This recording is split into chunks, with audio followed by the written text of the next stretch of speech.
When shit happens, how do you respond? Hey guys, welcome to another Mind Right Monday. I'm your host, Bonnie Kelly. Today we are talking about how do you respond to when shit happens.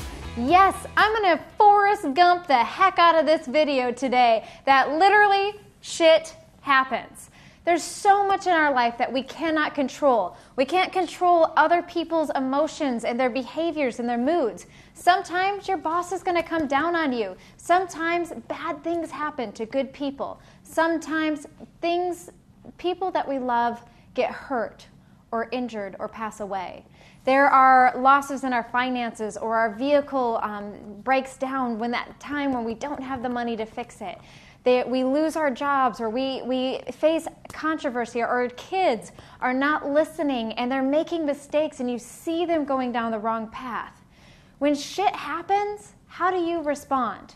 Because the reality is we cannot control everything, but we can begin to control the inner workings to our outward responses. And that's what today's video is all about, is teaching you how to start to identify the inner world so we can drastically affect how the inside perception is to these outwardly issues. All right, so let's dive into my very first tip this week, which is assess, don't stress. I love this, and I like that it kind of rhymes. It's totally kind of a dork like that. But let's think of it. Assess, don't stress. What is the first thing we do typically when shit hits the fan? We get stressed out. We can get dramatic. We can get angry. We're going to respond to it. And what happens when we're in that reactive state, it's not in our calm state of mind, which means that you are most likely going to have regret that is going to follow that reaction. And so to help you become a little bit less stressed, a little bit less agitated, a little less reactive, we have to start to assess where our thoughts and our feelings are in association to this issue. So the first thing I do is I take a breath. Now, if you watch my YouTube channel, or if you are on any of our social media and see these videos often, you hear me repeatedly go back to take a breath, breathe, take a breath, breathe. Because that simple gesture is going to create space in the mind so we can evaluate how we want to respond. So it's in those moments where we create that space that you're in the right mind to begin to assess versus reacting with stress. So when we begin to assess, we have to ask ourselves, what am I thinking? What am I feeling? What am I thinking and feeling in response to this thing? And when we can go inwards, we can then start to say, all right, what thoughts and feelings do not serve me? What thoughts and feelings are perpetuating my suffering, perpetuating my anxiety, perpetuating my anger? And what can I resolve within me to have a different response? Now, when we can assess, we're going to be able to stop the flood of cortisol, stop the flood of, all of these toxins that are going to move through the body when we're under distress. And we can begin to start to breathe and choose, and consciously, intentionally choose how you want to respond. All right, let's move to the next one, which is anchor yourself with a calming technique. All right, so calming techniques are extremely popular. But how often do you use them? How often do you take the opportunity to breathe, to reassess, to relax, to de-stress and declutter your mind? Now, if you follow me, hopefully that's a lot more than the average. But majority of people, they go from reaction to reaction to response without even second guessing.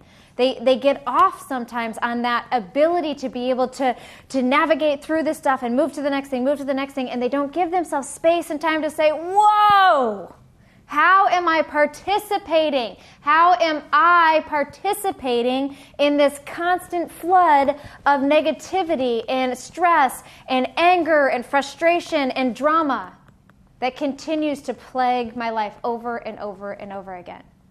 See, when we can start to practice these calming techniques, whether that's meditation, yoga, breathing, tapping, like any NLP techniques, even just going to see a therapist or getting into a practice of journaling where you can emotionally vomit all of your stuff out, whatever's on the inside.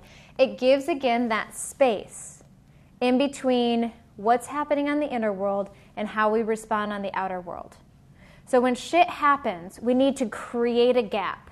But more often than what we not, our initial reaction is to close the gap. And we become in survival. We become reactive. We are short because we don't have that space that allows us to really assess, how do I want to respond? How do I want to feel about this? How do I want to think about this? How do I want them to perceive me in this? So a calming technique is going to create that space or give you that gap and that room to be able to practice your emotional intelligence, to be more in alignment with love and passion and calm and centeredness. All right, this leads me to my third and final tip for the day, which is challenge the monkey mind.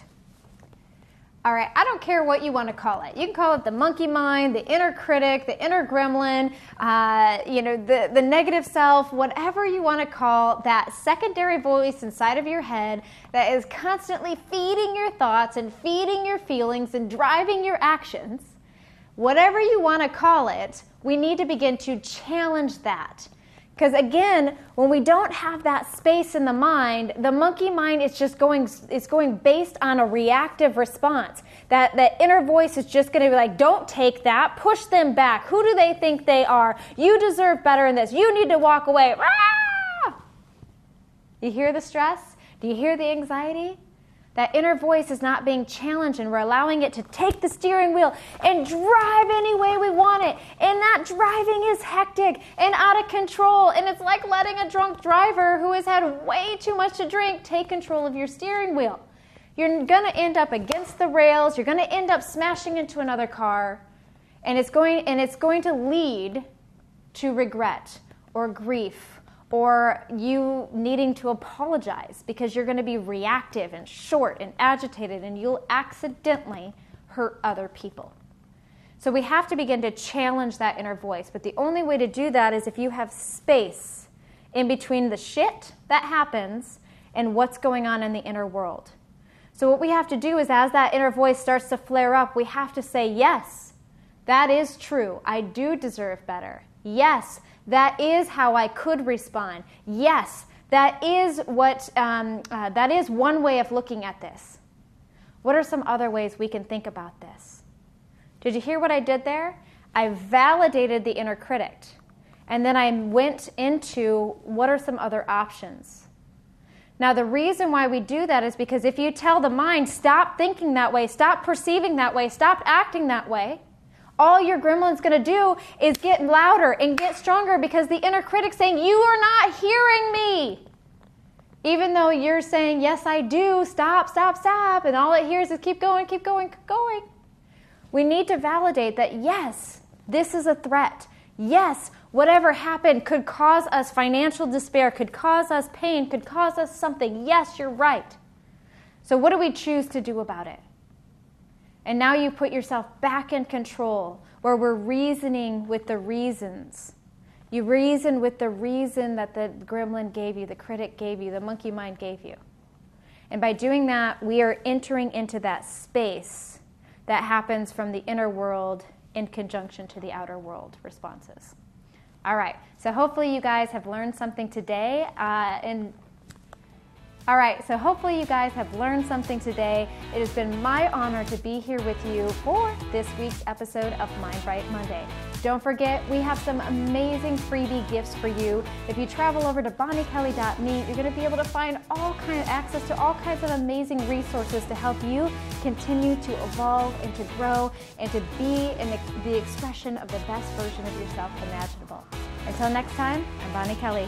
Hey guys, did you enjoy this week's video? I hope so. Don't forget, you can head over right now to 21dayemotionaldetox.com/free and get access to my 21-day emotional detox program at no cost, no credit card, but you'll have full access for 7 full days where you can start to repurpose and reprogram how you think and feel and detox anything that does not serve you. It is a powerful way to reclaim that emotional control, take back that steering wheel, and to create that space we talked about in this week's video. All right, until next time, I'm Bonnie Kelly.